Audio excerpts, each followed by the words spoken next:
ರಾಜ್ಯದ ಅಧ್ಯಕ್ಷನಾಗಿ ಪ್ರತಿಯೊಬ್ಬರನ್ನು ಸಹ ವಿಶ್ವಾಸಕ್ಕೆ ತೆಗೆದುಕೊಂಡು ಹೋಗ್ತಕ್ಕಂಥದ್ದು ನನ್ನ ಆದ್ಯ ಕರ್ತವ್ಯ.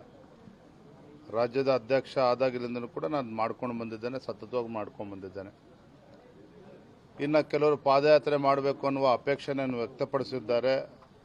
ಅದರಿಂದ ಪಕ್ಷಕ್ಕೆ ಶಕ್ತಿ ಸಿಗ್ತದೆ ಅಂತ ಹೇಳಿದ್ರೆ ಕೇಂದ್ರದ ವರಿಷ್ಠರು ಸಮ್ಮತಿಯನ್ನು ಕೊಡ್ತಾರೆ. ಅದ್ರ ಬಗ್ಗೆ ನಂದು ಯಾವುದೇ ರೀತಿ ತಕರಾರಿಲ್ಲ.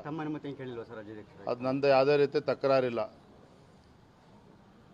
ಕೇಂದ್ರದ ವರಿಷ್ಠರನ್ನು ಭೇಟಿ ಮಾಡ್ತೀವಿ ಅಂತ ಹೇಳಿದ್ದಾರೆ. ವರಿಷ್ಠರು ಅದಕ್ಕೆ ಅನುಮತಿ ಕೊಟ್ಟರೆ ಮಾಡೋದಕ್ಕೆ ಅವರು ಕೂಡ ಸ್ವತಂತ್ರ ಇದ್ದಾರೆ. ಆದರೆ ಏನೇ ಮಾಡಿದ್ರೂ ಸಹ ಅದು ಪಕ್ಷಕ್ಕೆ ಪೂರಕವಾಗಿರಬೇಕು, ಸಂಘಟನೆಗೆ ಲಾಭ ಆಗಬೇಕು ಅನ್ನುವ ಸದುದ್ದೇಶ ಇದ್ದರೆ ಸಾಕು. ಅಷ್ಟು ಮಾತ್ರ ನಾನು ಹೇಳ್ತೇನೆ.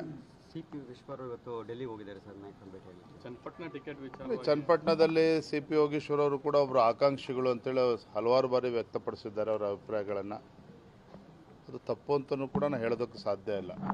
ಅವರು ಕೂಡ ಚನ್ನಪಟ್ಟಣ ವಿಧಾನಸಭಾ ಕ್ಷೇತ್ರದಲ್ಲಿ ಅವ್ರದ್ದೇ ಆದಂಥ ಒಂದು ಹಿಡಿತವನ್ನು ಇಟ್ಕೊಂಡಿದ್ದಾರೆ. ಅವ್ರದ್ದೇ ಆದಂಥ ಬೆಂಬಲಿಗರಿದ್ದಾರೆ. ಪಕ್ಷದ ಜೊತೆಗೆ ಅವರದೇ ಆದಂಥ ಒಂದು ಶಕ್ತಿನೂ ಕೂಡ ಆ ಕ್ಷೇತ್ರದಲ್ಲಿದೆ. ಆದರೆ BJP JDS ಎರಡೂ ಪಕ್ಷಗಳು ಒಟ್ಟಿಗೆ ಹೋಗ್ತಕ್ಕಂಥ ಸಂದರ್ಭದಲ್ಲಿ ಅಲ್ಲಿ JDS ಪಕ್ಷ ಮಾನ್ಯ ಕುಮಾರಸ್ವಾಮಿ ಅವರು ಶಾಸಕರಾಗಿ ಅಲ್ಲಿ ಆಯ್ಕೆ ಆದಂಥ ಸಂದರ್ಭದಲ್ಲಿ ಅಲ್ಲಿ ಯಾರು ಅಭ್ಯರ್ಥಿ ಆಗಬೇಕು, BJP ಮತ್ತು JDS ಎರಡೂ ಪಕ್ಷದ ವರಿಷ್ಠರು ಕೂತು ಚರ್ಚೆ ಮಾಡಿ ಅಂತಿಮ ತೀರ್ಮಾನವನ್ನು ಮಾಡ್ತಾರೆ. ಪ್ರಯತ್ನ ಬಿಜೆಪಿಯಿಂದ ಆಗ್ತಿದೆ ಸರ್, ಮಾತಾಡಿದ್ದಾರೆ ತಾವೇನಾದ್ರು ಬೇಕು ಅಂತ ಹೇಳಿ. ನಾನು ಇಷ್ಟು ಮಾತ್ರ ಹೇಳ್ತೇನೆ, HD ಕುಮಾರಸ್ವಾಮಿ ಅವರು ಗೆದ್ದಂಥ ಕ್ಷೇತ್ರ ಅದು, JDS ಪಕ್ಷ ಗೆದ್ದಂಥ ಕ್ಷೇತ್ರ.